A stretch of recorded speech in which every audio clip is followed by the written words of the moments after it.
This secluded forest is a temporary refuge for Kenyan activist Bill Eugene Omolo after what he describes as a traumatic ordeal. Last month, he says, he was abducted by unknown men after taking part in anti-government protests. I was told to sit down, forcefully, Once I sat down, it was a cold floor. They asked me to remove my pants, my tracksuit. So I removed my tracksuit. They even took my shoes off from me. They took my shirt off from me. Human rights groups say dozens of Kenyans have been targeted in similar abductions in the past 2 weeks.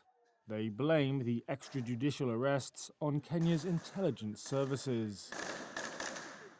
A police spokesperson did not respond to requests for comment on the abductions, nor did Nurdin Haji, the director of Kenya's intelligence services.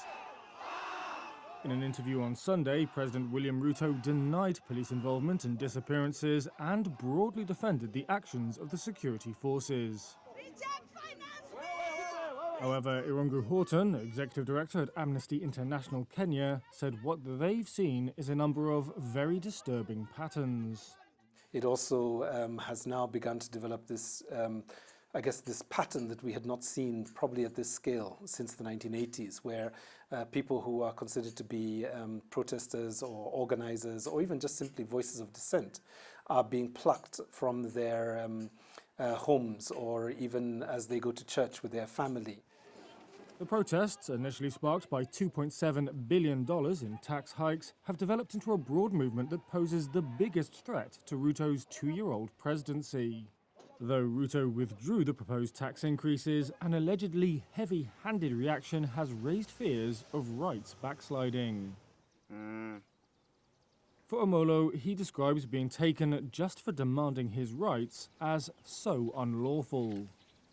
It's against the constitution, and I feel like the people that are doing this are supposed to be held accountable. After 24 hours, Omolo's abductors, he says, loaded him back into their vehicle and left him near a police station. He's now left Nairobi, worried that he's being followed and could be abducted again. But he's also one of the lucky ones. Rights groups say a handful of abduction victims remain unaccounted for.